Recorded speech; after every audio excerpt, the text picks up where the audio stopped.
Hello everyone, welcome back to our YouTube channel. আজ আমরা ষষ্ঠ শ্রেণীর ভূগোল পাঠ্য বইয়ের অন্তর্গত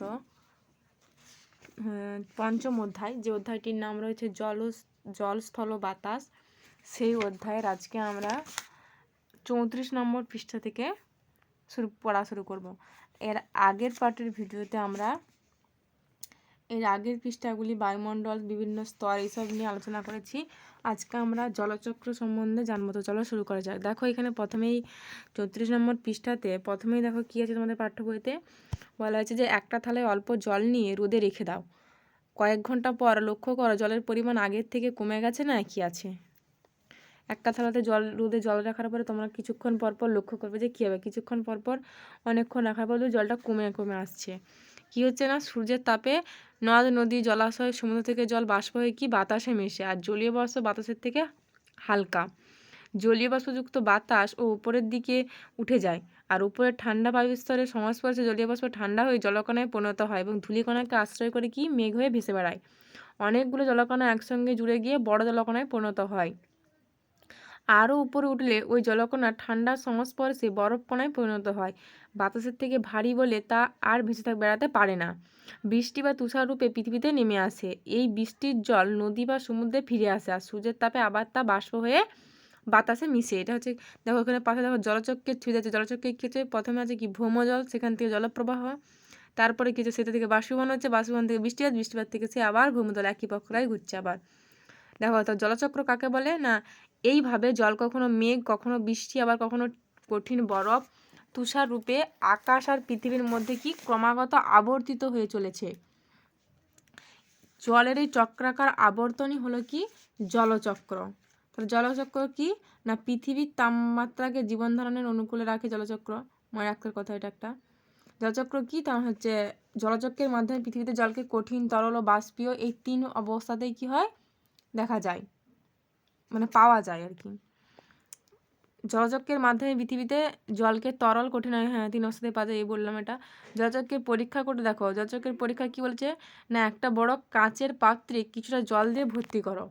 পাত্রের ভিতরে একটা ছোট কাঁচের বাটি মাঝামাঝি এমনভাবে বসিয়ে দাও যাতে বাটিটি জলে না ডোবে। পাত্রের মুখটা একটা পলিথিন দিয়ে ভালো করে ঢেকে সুতো দিয়ে বেঁধে দাও। এর ওপর মাঝখানে একটা ছোট্ট নুড়ি রেখে দাও। পাত্রটা রোদে রেখে দিয়ে কিছুক্ষণ পরপর লক্ষ্য করে দেখো কি হবে হয়। পুরো ব্যাপারটা কারণ ফলাফল বুঝে নিয়ে লেখা ফেলার চেষ্টা করো। এটা হচ্ছে জলচক্রের পরীক্ষা।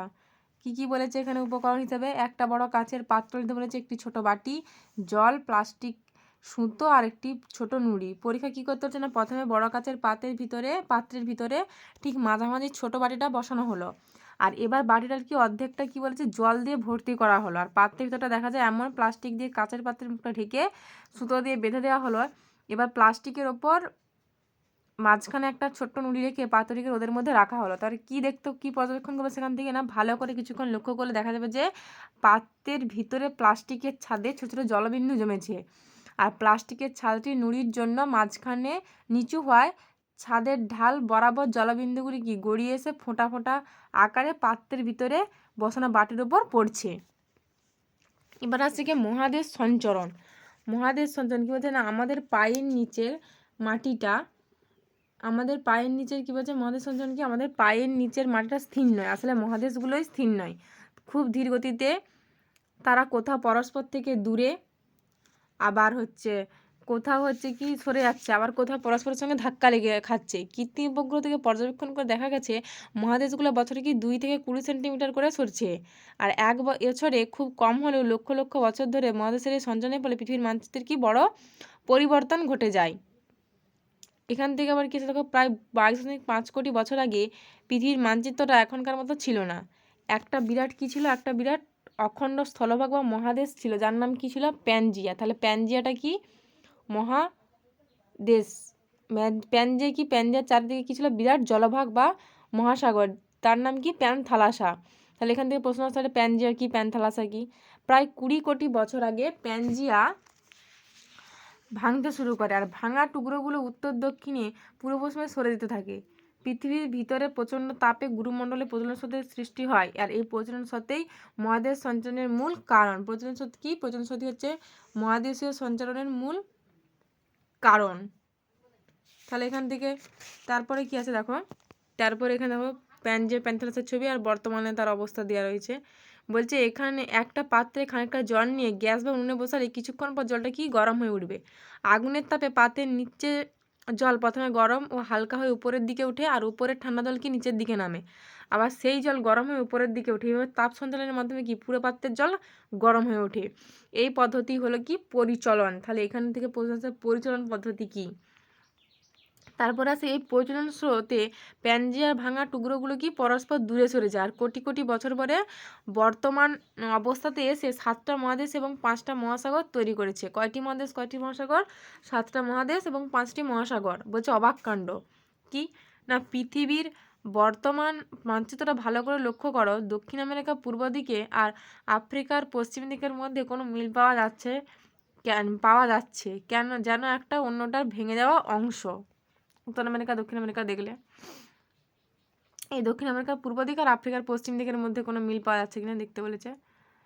কাজে লেগে পড়ো। কি বলেছে না, পৃথিবীর মানচিত্রটা ভালো করে দেখো, এরকম আর কোথায় কোথায় মিল পাওয়া যাচ্ছে চটপট করে ধরে ফেলতে পারো, ধরে ফেলতে হবে আর কি, লক্ষ্য করবে তোমরা। এটা বলছে কী হতে পারে। তারপরে বলছে আরও 10 কোটি বছর পর পৃথিবীর মানচিত্রটা একেবারেই অন্যরকম দেখাবে। উত্তর আর দক্ষিণ আমেরিকা আরও পশ্চিমে সরে এশিয়ার ভূখণ্ডে ধাক্কা খাবে আর আটলান্টিক মহাসাগর আরও বড় হবে আর প্রশান্ত মহাসাগরটা কি থাকবেই না।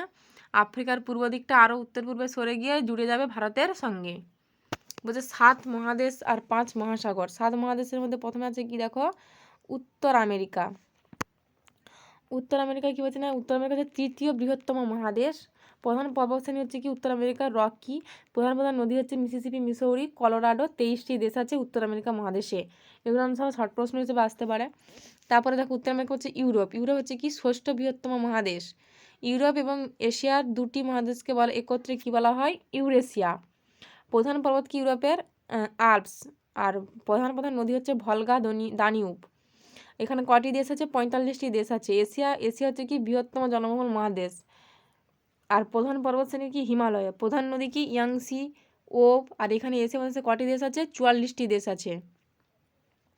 তারপরে আছে দক্ষিণ আমেরিকা। দক্ষিণ আমেরিকা চতুর্থ বৃহত্তম মহাদেশ। প্রধান প্রধান নদী হচ্ছে আমাজন, লা প্লাটা। শুষ্কতম শীতল মরুভূমি প্যাটাগোনিয়া। প্রধান পর্বতশ্রেণী হচ্ছে আন্দিজ। 13টি দেশ আছে এখানে।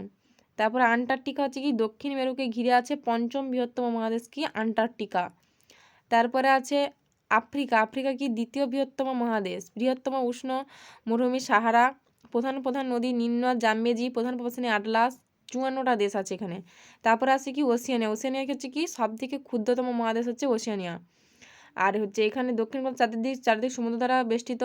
অস্ট্রেলিয়া, নিউজিল্যান্ড এবং অনেকগুলো দ্বীপপুঞ্জ নিয়ে গঠিত। প্রধান পর্বতশ্রেণী হচ্ছে কি গ্রেট ডিভাইডিং রেঞ্জ।